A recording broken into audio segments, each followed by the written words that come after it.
Episode की starting में हम देखते हैं कि आदित्य सौम्या को कहता है कि माँ सौम्या को मैं लेकर आया हूँ। कुसुम आदित्य से कहती है कि आदित्य तुम तो जानते हो ना इसने तुम्हारे साथ कितना बुरा किया था, क्या तुम एक ही दिन में सारी चीजें भूल गए? और तुम सौम्या वापस मुंह उठा के इधर आ गई। सौम्या बस कहने ही वाली होती है कि आई एम प्रेग्नेंट, लेकिन उससे पहले ही आदित्य उसकी बात काट देता है और कहता है कि सौम्या की तबीयत खराब है। और माँ मुझे याद है कि सौम्या ने मेरे साथ क्या किया था, मुझे उसके लिए नाराजगी थी, लेकिन अब सब कुछ शॉर्ट आउट हो चुका है और वह नाराजगी इतनी भी बड़ी नहीं है कि सौम्या को घर छोड़ के जाना पड़े, हमारा रिश्ता टूट गया है। आदित्य कुसुम से कहता है कि माँ इस बात को यहीं पर ही खत्म करते हैं। फिर आदित्य सौम्या को लेके अपने कमरे में चला जाता है। कुसुम बहुत ज्यादा परेशान हो जाती है और मंगल से कहती है कि एक दिन की शांति भी मुझे नसीब नहीं हुई। वह चुड़ैल वापस से घर में आ गई। पता नहीं उसने आदित्य पे क्या जादू चला रखा है। आदित्य उसके आगे पीछे ही घूमता रहता है। मंगल मन ही मन कह रही होती है कि सौम्या के वापिस आने से माँ का ये हाल हो गया है। अगर उन्हें प्रेगनेंसी की न्यूज मिल जाएगी तो क्या पता वो क्या ही रिएक्ट करेगी। इस और रूम में हम देखते हैं कि सौम्या आदित्य पे गुस्सा कर रही होती है। वह आदित्य से कहती है कि आदित्य तुमने माँ से झूठ क्यों कहा, तुमने उन्हें क्यों नहीं बताया कि मैं प्रेग्नेंट हूँ? आदित्य कहता है कि मुझसे नहीं बताया गया सौम्या। सौम्या जवाब में कहती है कि बताना तो पड़ेगा ना आदित्य, ये प्रेगनेंसी है, इसे हम छुपा नहीं सकते। आदित्य कहता है कि समझो सौम्या, यह बात सुन के तो मैं ही शौक में आ गया।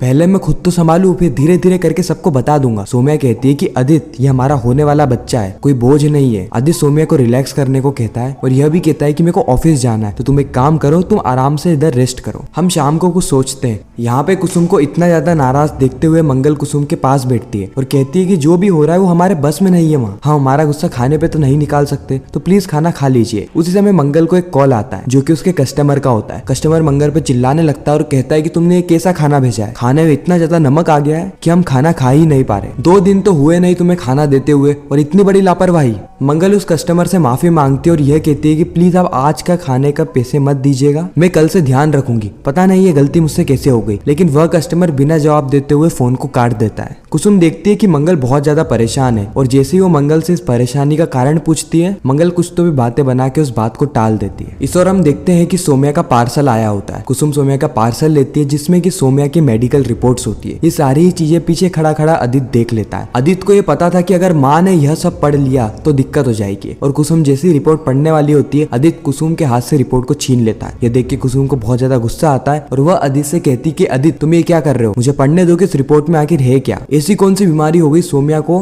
आदित्य कहता है कि माँ मैं पढ़ के बताता हूँ ना, इसके अंदर कुछ मेडिकल रिपोर्ट्स है। कुसुम कहती है कि बस आदित्य तुम तो ऐसे रिएक्ट कर रहे हो जैसे कि मुझे पढ़ना आता ही नहीं है। तुम्हारी रिपोर्ट्स, मंगल की रिपोर्ट्स, तुम्हारे पापा की रिपोर्ट्स, सबकी रिपोर्ट्स मैं ही तो पढ़ती हूँ, लाओ मुझे रिपोर्ट्स दो। उसी समय अक्षत बीच में आ जाता है और आदित्य से कहता है कि पापा आज मुझे कंपटीशन में प्राइज मिलने वाला है, तो क्या आप और मम्मी आओगे? आदित्य को सही मौका मिल जाता है इस परेशानी से बचने का, इसलिए वो कहता है कि हाँ अक्षत बिल्कुल आऊंगा, और तुम्हें तो अभी स्कूल जाना है ना, तो तुम्हें मैं बस तक भी छोड़ देता हूँ। और इसी वजह के कारण आदित्य को थोड़ा सा समय मिल जाता है घर से निकलने का और कुसुम की नजरों से दूर होने का। दूसरी तरफ हमें कार्तिक का घर बताया जाता है जहाँ पे कार्तिक मॉर्निंग वॉक करके आ रहा होता है। वह देखता है कि उसकी टेबल पे गिफ्ट आया होता है। वह देख के बहुत ज्यादा खुश होता है। वो जैसे गिफ्ट को खोलता है उसे पता चलता है कि आज तो जिया का बर्थडे है और उसी की पार्टी के लिए उसे इन्वाइट किया गया है। कार्तिक डिसाइड कर लेता है कि वो पार्टी में नहीं जाएगा। उसी समय वहाँ पे गायत्री आ जाती है और कार्तिक से पूछते कि कार्तिक क्या हुआ, तुम्हारे लिए कोई गिफ्ट आया है क्या? क्या आज जिया का बर्थडे है तो उसी की पार्टी के लिए मुझे इन्विटेशन दिया है। गायत्री कहती कि तो तुम्हें जाना चाहिए कार्तिक। कार्तिक कहता है कि माँ आपको तो सब कुछ पता ही है, तो आप मुझे ऐसा कैसे कह सकती है? गायत्री कहती है कि मुझे पता है, मैं जब ही तो बोल रही हूँ, अगर तुम वहाँ पे नहीं जाओगे तो मीडिया में पता नहीं क्या ही अफवाह बनेगी, इसलिए तुम्हें अपनी इमेज बचाने के लिए वहाँ पे जाना ही चाहिए। कार्तिक कहता है कि ठीक है माँ, फिर मैं लक्ष्मी को लेके वहाँ पे चले जाऊँ। गायत्री कहती है कि लक्ष्मी को क्यों? कल लक्ष्मी ने तुम्हारे और जिया के पुराने फोटोज देख लिए तो वैसे ही बहुत ज्यादा परेशान है। कार्तिक कहता है कि उसे फोटोज के बारे में पता कैसे चला?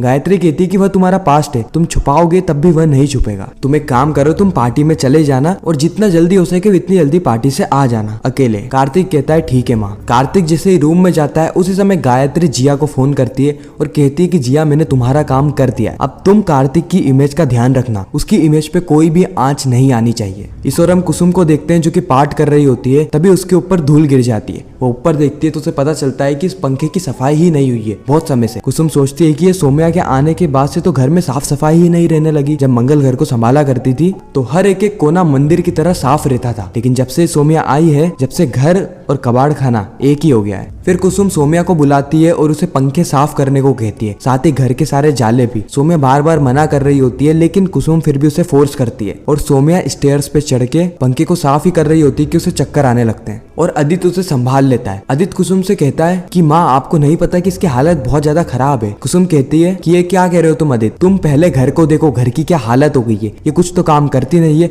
ऊपर से तुम इसकी तरफदारी कर रहे हो। इसकी कोई इतनी भी हालत खराब नहीं है कि ये घर की सफाई नहीं कर सके। तुम्हें पता है जब मंगल प्रेग्नेंट थी तब भी वह घर का काम करा करती थी, चाहे वो बीमार थी तब भी घर का काम करा करती थी। तो क्या सोम्या प्रेग्नेंट है क्या जो काम नहीं कर पा रही है? आदित्य कहता है कि माँ आपको घर साफ चाहिए ना, मैं घर को पूरा साफ करवा दूंगा, मैं एक मेड को बुला लेता हूँ जो कि 24/7 घर की साफ सफाई करेगी। कुसुम कहती है वाह आदित्य, तुम्हें अब मेड का ध्यान आ रहा है, जब सोम्या की तबीयत खराब है तुम्हें जब मेड का ध्यान नहीं आया, जब मंगल की तबीयत खराब थी, वह प्रेग्नेंट थी, उस समय तो तुम मजे ले रहे थे। मंगल आके कहती है कि माँ रहने दीजिए, मैं ही साफ कर दूंगी। कुसुम कहती है कि तुम क्यों साफ करोगी मंगल? मंगल कहती है कि मैं सुबह सुबह घर में कलेश नहीं चाहती। इस और हम देखते हैं कि आदित्य और मंगल दोनों ही अक्षत के स्कूल जा रहे होते हैं। मंगल आदित्य से कहती है कि आप मुझे कार में क्यों लेकर आए, मैं अलग से भी जा सकती थी। आदित्य कहता है कि वाह मंगल, तुम्हारे अंदर तो सेल्फ रिस्पेक्ट आ गई है ना, तुम तो ऑफिस जाने लगी हो, काम करने लगी हो, पैसे कमाने लगी हो ना। लेकिन मैं बता दूं कि अक्षत के स्कूल में अभी भी हम पति पत्नी है और अक्षत भी हमें इसी तौर पे देखता है। अगर उसे कुछ भी अंदाजा लगा तो तुम्हें नहीं पता कि उसकी हालत क्या हो जाएगी, और तुम तो यही चाहती हो ना। मंगल गुस्से में आ जाती है और गाड़ी रोकने को कहती है। आदित्य को मजबूरन साइड में गाड़ी रोकनी पड़ती है और आदित्य गुस्से से